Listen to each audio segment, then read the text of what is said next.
Olá a toda a comissão do Congresso Internacional sobre Direito, Governança e Inovação do Iberoju. Meu nome é Tony Robson e juntamente com o professor Tiago Oliveira, nós tratamos de trazer ao Congresso um trabalho que vai falar sobre a inconvencionalidade da regulação migratória brasileira,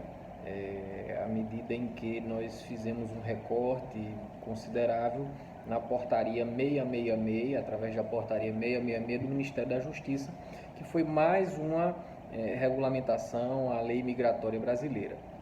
Certamente, quando a gente trata de controle de convencionalidade, a gente está tratando sobre a necessidade de o Brasil ou de qualquer outro estado garantir conformidade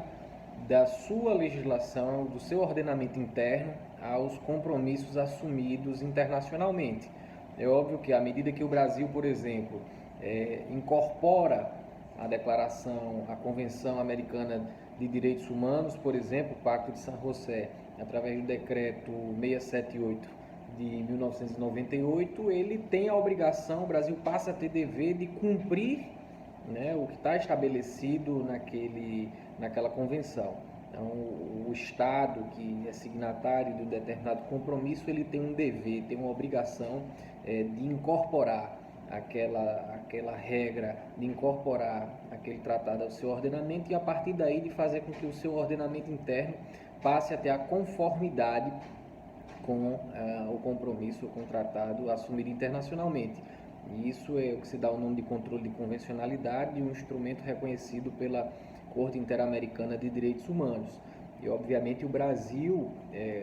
dentro desse instrumento, deve adequar a sua norma interna aos acordos e, enfim, aos tratados que internacionalmente foram assumidos e foram incorporados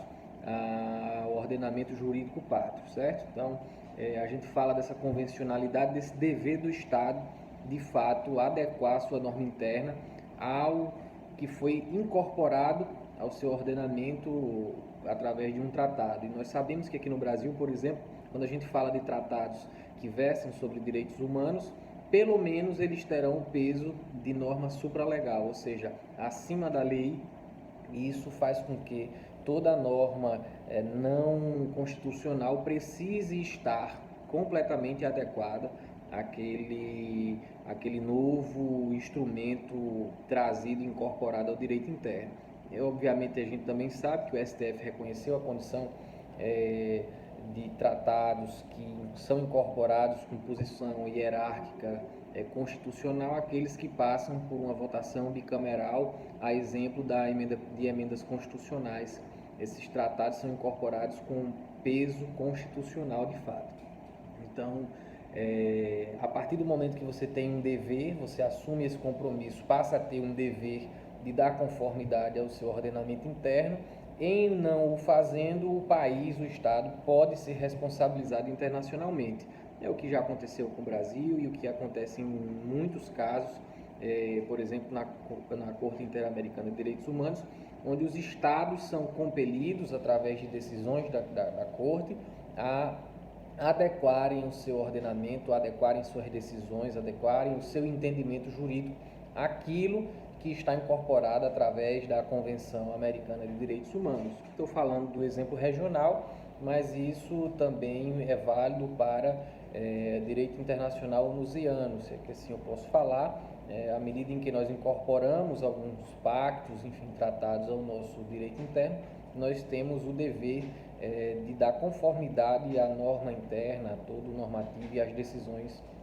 do país, aquele direito agora incorporado. Então, você tem o Brasil num claro controle de convencionalidade, se adequando à normativa internacional na medida em que ele edita e promulga a Lei 13.445, em 2017, a lei que vai instituir a regulação migratória, né, revogando o antigo Estatuto do Estrangeiro, e essa lei ela passa a conferir os direitos mínimos essenciais e necessários à pessoa em situação migratória. Obviamente, ali ela cria princípios como a não discriminação, a não criminalização da situação migratória, instrumentos de desburocratização do processo migratório, e também cria a possibilidade, por exemplo, do visto provisório para os casos de acolhimento humanitário. Isso mostra que o Brasil busca, né, se adequar, se conformar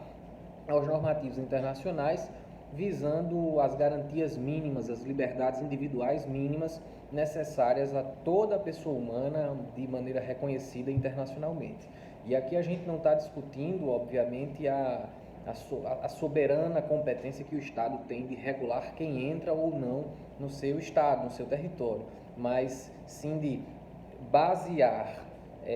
todas as suas decisões num equilíbrio entre o seu poder de permitir a entrada ou não de determinada pessoa e as garantias mínimas necessárias a toda pessoa humana, inclusive as situações específicas de refúgio, enfim, os apátridas que merecem inclusive uma acolhida diferenciada. A partir dessa Lei 3.445, quando claramente, como nós falamos, o legislador busca dar convencionalidade, dar conformidade a essa norma internacional, nós temos o Decreto 9.199 que vem para regulamentar essa lei. Já no Decreto 9.199 nós temos uma quebra desse olhar conformativo. Ora, o Decreto 9.199, por exemplo, no seu artigo 211, criava a possibilidade de prisão para fins de deportação, o que não era permitido pela Lei 3.445, não estava previsto na Lei 3.445, e obviamente mais à frente o Superior Tribunal de Justiça, através do julgamento de um recurso em habeas corpus, vem corrigir e afastar a aplicação desse artigo 211 do Decreto 9.199, uma vez que não havia mais previsão de detenção, de prisão para fins de expulsão no nosso caso brasileiro. Mais gravemente, você tem agora então portaria 666 do Ministério da Justiça, que passa a inovar para diminuir, para rejeitar direitos consagrados não só na Constituição, mas também na nossa Lei 13.445, na Lei de Imigração. Ora, a portaria 666 vem trazer a possibilidade de expulsão sumária, vem trazer a possibilidade da caracterização da pessoa perigosa, o que todos os doutrinadores têm considerado como uma inovação muito perigosa, inclusive, porque a portaria prevê a possibilidade de expulsão sumária de pessoas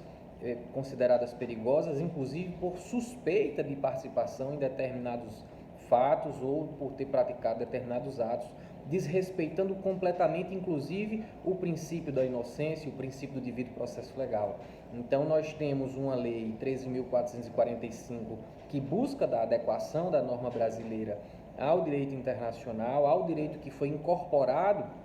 ao ordenamento brasileiro, e em seguida você tem uma norma regulamentadora que extrapola o seu dever, o seu poder regulamentar, que visa dar efetividade à lei então criada, 3.445, e o decreto 9.199, assim como a portaria 666, passam a excluir alguns direitos ou contradizer alguns direitos que estavam previstos na lei 3.445, que merece, além de estudo, uma rápida correção sob pena da responsabilização do Brasil internacionalmente por descumprimento dos tratados e convenções assumidos internacionalmente, por descumprimento das garantias mínimas e dos direitos e liberdades individuais da pessoa humana. É por isso que a gente defende a posição da Corte Interamericana de que todo o normativo e todas as decisões internas devem estar conformes, convencionais ao direito então incorporado.